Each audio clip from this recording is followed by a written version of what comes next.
A clean and well-organized home doesn't happen overnight. Aside from the systems that should be put in place to get your home and life in order, there's something underlying that's causing you so much stress. Now, what is it? Hello everyone, I'm Julie, and in today's video, we're talking about why your home makes you feel unmotivated and the simple measured steps you can take today to get you going in the right direction. By the end of the video, you will get my top designer tips on the key areas you need to identify and address if you want to wake up feeling inspired every single day.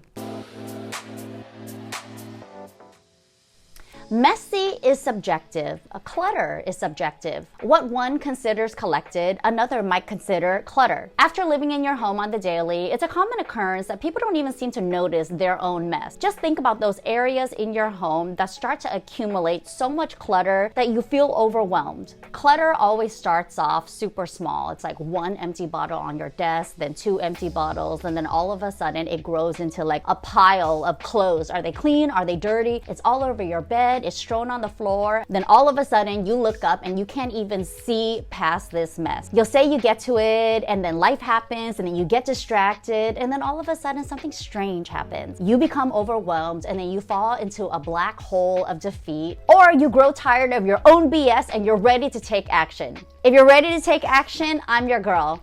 Here are the top 4 messiest areas in your home and what you can do right now to get your home and your life back in order. Let's talk about the entry. The entryway is all about those first impressions. It sets a tone for how you feel in your space. It's the place that you land in the minute you enter into the home. It might be the last spot that you leave the minute you walk out the door. It's a space where you drop your keys, your mail, maybe even your sunglasses and your phone. When these small little fragmented personal items are kind of strewn about on a surface, on a countertop, that's where it starts to look really messy. The quickest and easiest way for you to get organized in the entryway is with some sort of storage cabinet. I use a makeshift dresser in my entryway that I actually DIY'd and painted over myself. It used to be a white color, and then it changed to pink, and then it's currently gray. So it matches kind of the cool aesthetic in my interior. It's a space where I drop all my keys. I even have sunblock at the front door because I definitely want to make sure that we stay protected the minute the girls and I kind of run out the door. So you always want to think about ways for you to store and organize your items so you can get out of the door in a flash. It's also the spot where I store an overflow of shoes. So for us, we are an Asian household, but not only that, I just don't like shoes in the home. I have toddlers, you know, they used to be crawling around. Of course, they're picking up stuff all the time. So we don't allow shoes in the home, but I do keep a cache of shoes right by the entry door. These are usually like the girls' shoes, my sneakers, athletic shoes, even some slip-ons that I need to like go out and garden. So too many shoes in the entryway is also one of those things that accumulate like really fast. I love to source vertical storage cabinets, even like a bookcase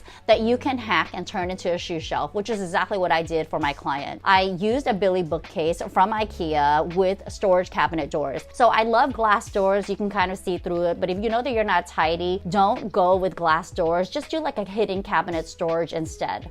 You always want to first take inventory of the amount of shoes that you need in the entryway so that you could store all of these items. If you host guests and you entertain a lot, which I do, I actually purchased an adjustable shoe rack that I kind of just pull out for parties. And I don't keep this here on the daily because, like I said, even though they're stacked neatly, they're all in a row, it still looks like clutter. And you want to tackle that first area, your first line of defense, the entryway, before you start moving on to the rest of the home. If you have a coat hanger in the entryway like I do, once it starts overflowing, that can look messy and cluttered as well. I use that coat hanger in the entryway specifically for guests. So on the daily, you typically never see anything on there. Maybe just like a shoehorn for my husband and a little hat for my daughters, especially if they're joining me out in the garden. If you use your front door as the main entryway, that's great. You want to have this storage solution at the front door. But if you enter your home through the garage, like a lot of us do, you want to have this station at the garage as well. Treat how you enter the home in the exact same fashion. You need a place for storage, all of your personal belongings. You need a place for shoes, your own, your family, and your guests. And remember that the coat hangers by the entryway should be reserved for guests if you want to keep the entryway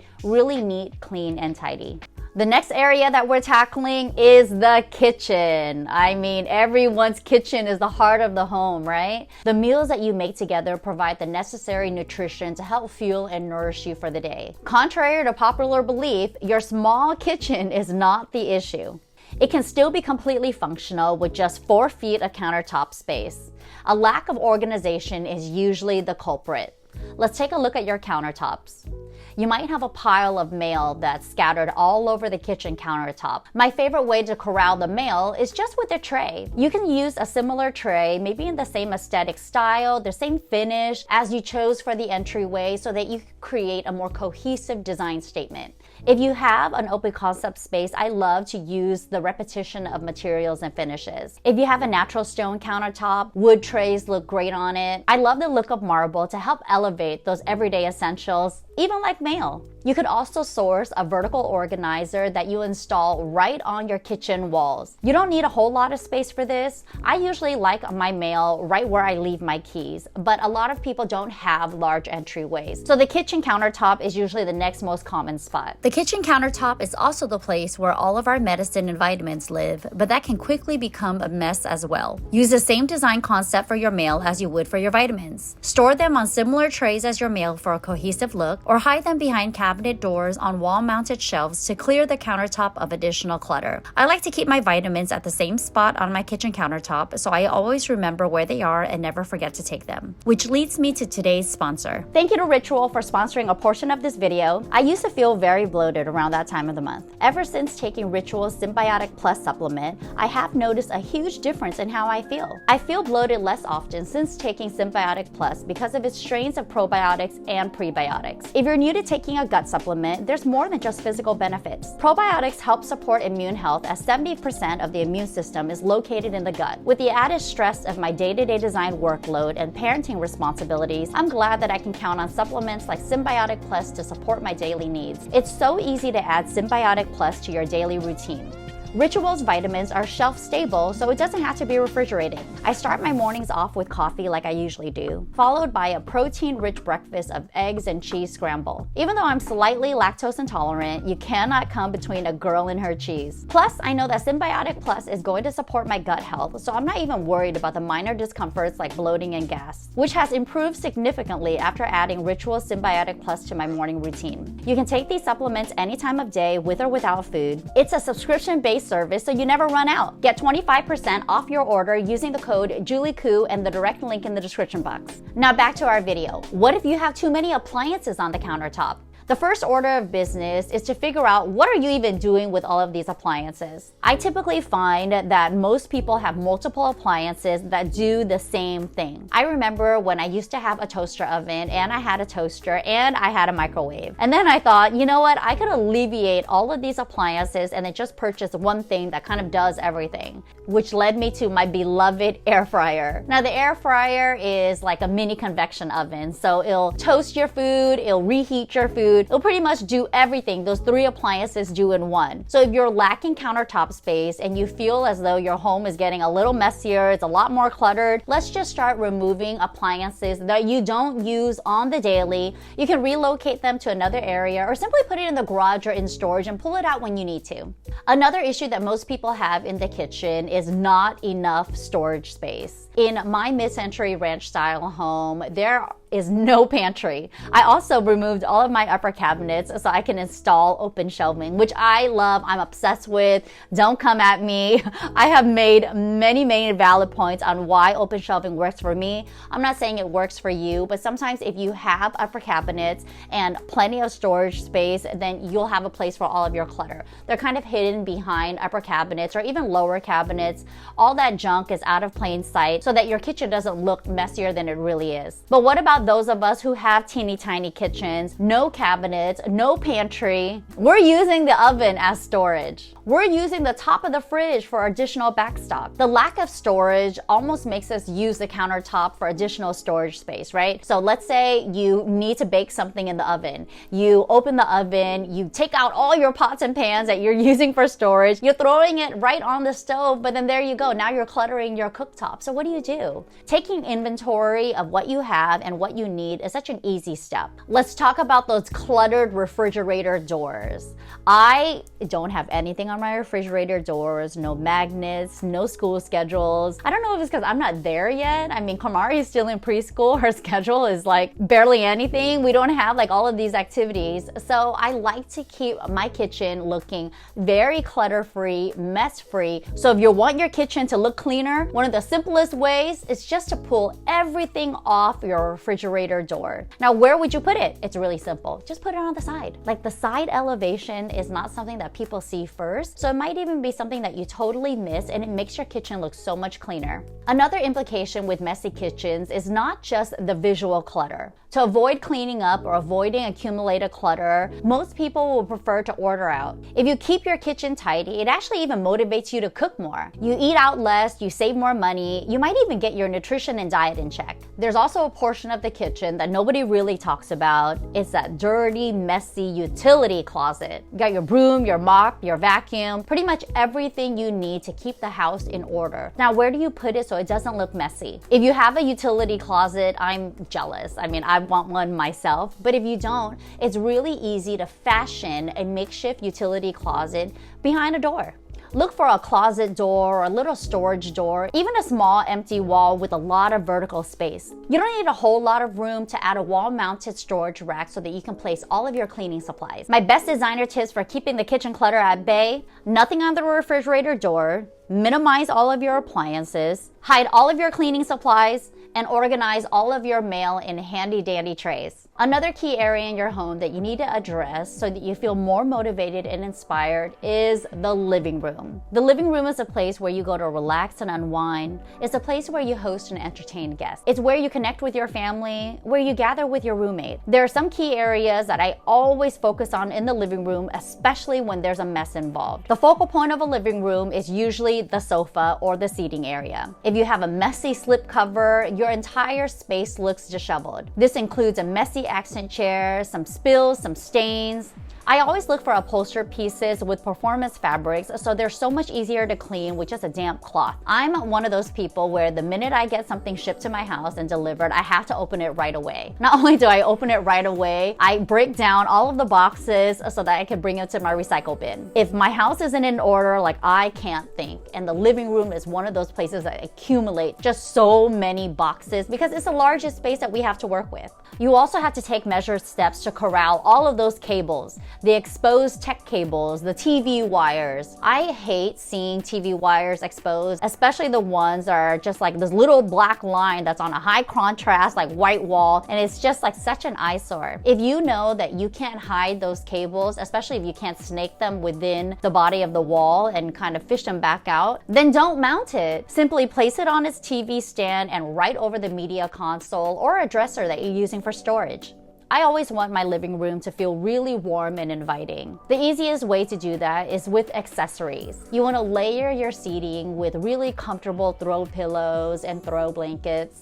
It's a great way for you to add color in the space, for you to relax and unwind and feel super cushy and comfortable on your sofa. If you don't have a coffee table in your living room, try looking for an ottoman with a storage compartment. A storage compartment can easily be lifted up so that you can hide all of the throw pillows and extra blankets that you have for guests. This will allow you to keep the key accessories on display, for you to hide multiples, and even rotate seasonal items. Always think about sourcing multi-purpose items for your living room so you can hide your clutter and keep the pretty things on display. Don't forget to address those sad, dying, decaying plants in the living room. Remember that dying plants are a huge feng shui no-no. Decaying plants, sad plants, the ones that are even yellowing, invite negative energy into your space. Feng shui actually makes concessions for those without a green thumb. So if you can't keep a plant alive, try a faux artificial plant. But the same rules apply for the artificial plants as they do the living ones. You have to keep them looking fresh and healthy,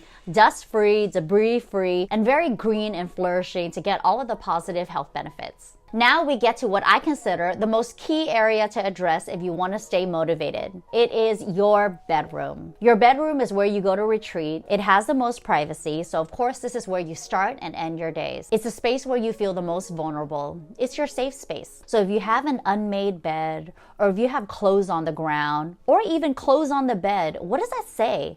If you have clothes on the ground and clothes are kind of strewn about, what that tells me is that you don't have enough storage in your bedroom to hide all of your belongings. Some of us have built-in closets in our bedroom, which is great. You can have a place to hang all of your clothes. You can have a place for all of your folded clothes. You can source a wardrobe to hide all of your belongings, or even a dresser, which you can even plop a television on top of if you watch TV in your bedroom. The easiest way to get your bedroom in order is to start with your bed.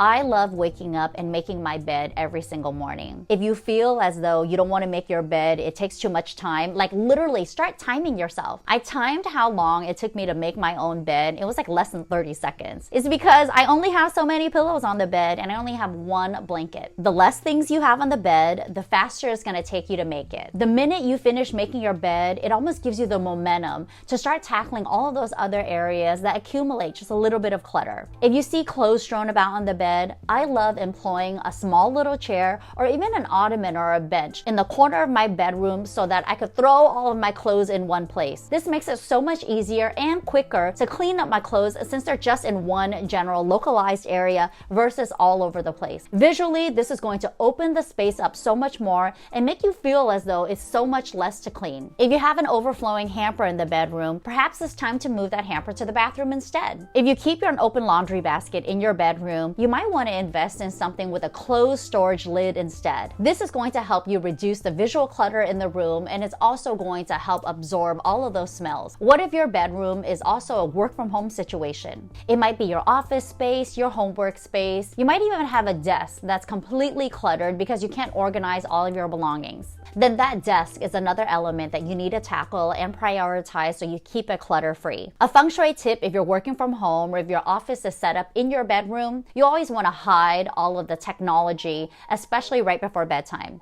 That means putting your laptop away. If you have a nightstand or a drawer that you can kind of tuck it in, that's great. You also want to hide all of the paperwork. You could put it in folders or binders that you keep away from your bed. Power off all your monitors. If you can, you should also think about covering your monitors, either with like a light blanket or a light scarf. You don't want that reflection of the monitors to be considered a black mirror in Feng Shui, especially if it's reflecting the bed. A television, desktop monitors, even a laptop monitor is considered like another point of reflection. So it's going to reflect the bed, which means that you're inviting strangers into your bed. It's very distracting and disruptive to a good night's sleep. So Feng Shui always guides against working in the bedroom. Your bed is a place of rest. It's a place for you to relax and unwind. Of course, work is like active. That's active yang energy in a yin place of rest. We don't want those two to clash and kind of disrupt each other. So you always want to keep all of your work at bay. Visually, if you can corral the clutter, that's great. But if you want to take it one step further, try looking for another area in your home, like a common area, the dining room, the kitchen, or the living room, which also has a lot of activity involved in it, to use that space to work instead. Your bedroom is a safe space. It's a place for you to retreat. It's a one space that you go to so that you're completely unbothered. I want you to look around your bedroom right now. How are you treating the space? Are you giving it the attention and love that you yourself deserve? Does your room reflect the same outward appearance that you present in real life? Would you be comfortable sharing what your bedroom looks right now to an audience? I've provided the tools and the resources to help you clean and organize your home. So now the rest is up to you. Your home is a direct extension of you. Allow it to motivate you, nourish you, and inspire you on the daily. I want you to feel empowered to clear your mess and just tackle one key area that we discussed today. Not only to make you feel more motivated, but almost unstoppable. It won't happen overnight. It's a process, but remember, the only way out is through. If you like this type of content and you want more fun, motivating design videos, please give this video a like and a thumbs up. Comment below and let me know, what's the one area in your home right now that needs the most attention and can benefit from your love? Share this video with anyone you know who loves interior design as much as we do, and subscribe to my channel if you haven't already. Click the little notification bell to be notified of new videos that we drop on the channel every single Thursday. Thank you again to Ritual for sponsoring a portion of this video. If you're loving this video and you want more videos just like this, definitely check out this video below. It's the power of home rituals. How to create harmony and reduce stress in the home. I loved making this video. I loved sharing it with you. So if you want more motivating videos, definitely check this one out. Thank you so much for watching, everyone. I'll see you next week.